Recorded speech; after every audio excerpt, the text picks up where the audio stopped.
No ma'am, ऐसी बिल्कुल भी बात नहीं है। इनफैक्ट मैं खुद हरियाणा टॉपर हूँ। मेरे 499 मार्क्स आए थे 500 में से।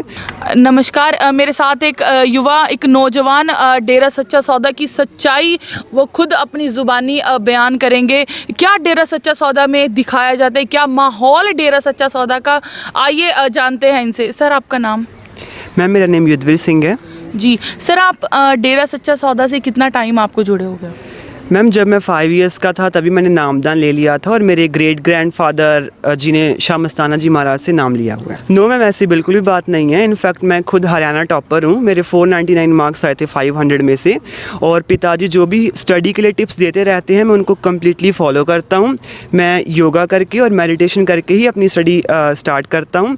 और मेरे +2 में बहुत अच्छे मार्क्स आए हैं और रिसेंटली मैंने IIT का एग्ज़ाम भी क्रैक कर लिया है और मेरा IIT कानपुर में एडमिशन हो गया है। तो ये फैक्ट कि डेरा सच्चा सौदा में अनएजुकेटेड लोग आते हैं, ये कम्प्लीटली एक मैं I don't agree with this fact. Dera Sachcha Sauda में बहुत सारे एजुकेटेड लोग भी हैं और जो लोग पढ़े लिखे हैं वो जानते हैं कि जो IIT की कोचिंग पीरियड होता है वो बहुत ज़्यादा स्ट्रेसफुल होता है। तो ऐसे पीरियड में मेडिटेशन ने और योगा ने मुझे बहुत हेल्प किया। और ये सभी पूज्य गुरुजी हमें बताते रहते थे कि किस तरह से आपने स्टडी के दौरान स्ट्रेस को मैनेज करना है, आप योगा करें, मेडिटेशन करें। तो ये सभी ने मुझे बहुत ज़्यादा हेल्प किया है और ये फैक्ट बिल्कुल भी सही नहीं है कि डेरा सच्चा सौदा में सिर्फ अनपढ़ लोग ही आते हैं। उस सत्संग से आपको क्या ऐसा ज्ञान मिलता था? हम सत्संग से हमें बहुत अच्छा चीज़ें सीखने को मिलती हैं। जैसे कि आजकल आपको पता ही है कि हर तरफ यूथ जो है वो नशे में, वल्गैरिटी में फंसे हुए हैं। पर पिताजी हमें कहते थे कि आपने नशा बिल्कुल भी नहीं करना। आपने हर एक जो लेडी है, या तो आप उसको अपनी सिस्टर के कंसिडर करें या अपनी मदर के कंसिडर, मतलब आपने करना है। आपने बुरी नज़र से बिल्कुल भी नहीं देखना। और आजकल का यूथ यही कर रहा है कि वो वोमेन के टवर्ड्स उनका जो बिहेवियर रिस्पेक्टिव नहीं होता है।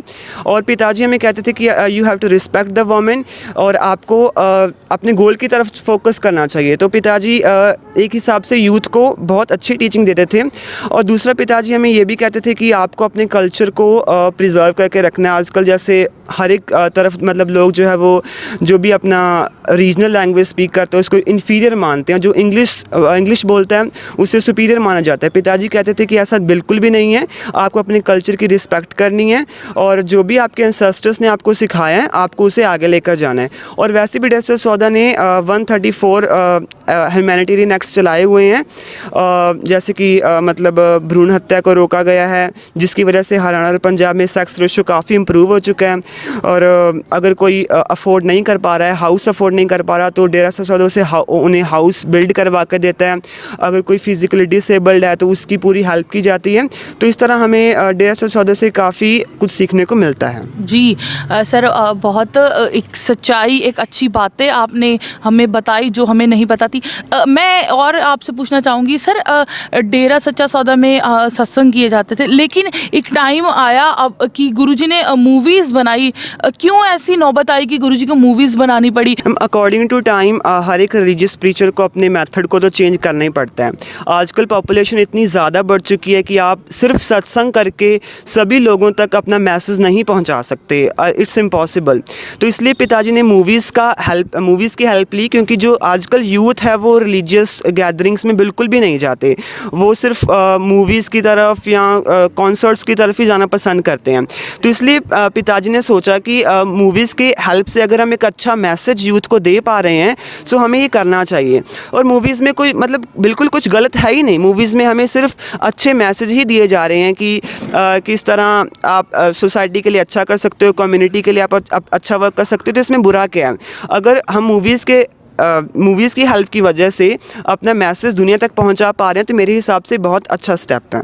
जी सर, और मैं जानना चाहूँगी कि डेरा सच्चा सौदा में आज गुरुजी के ना होने के कारण, समाज में गुरुजी के ना होने के कारण क्या कमियां आपको महसूस होती हैं? क्या बुराइयां समाज में फैल चुकी हैं? समाज में आजकल बहुत ज़्यादा बुराइयां फैल चुकी हैं। पंजाब में जैसे हम कहें कि हमें पंजाबी में पढ़ाया जाता था कि पंजाब में गुरबानी का मतलब हड़ आया था, इतना लोग रिलीजियस होते थे, पर आजकल हम देखते हैं कि पंजाब में नशों का हड़ आ चुका है।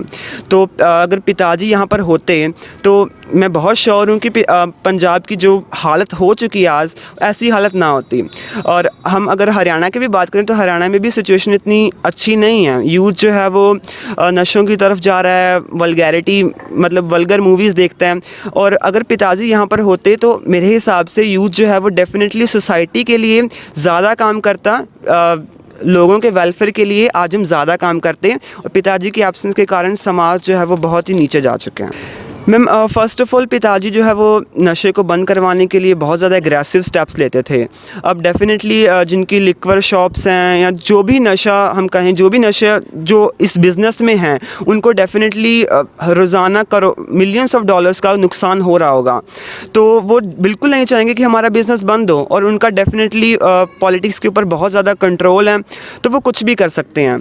और उन्होंने ही पिताजी पर ये गलत एलिगेशंस लगाए हैं, और ताकि वो खुद का फ़ायदा उठा सकें और यूथ को या सोसाइटी सारी सोसाइटी को वो ख़राब कर सकें।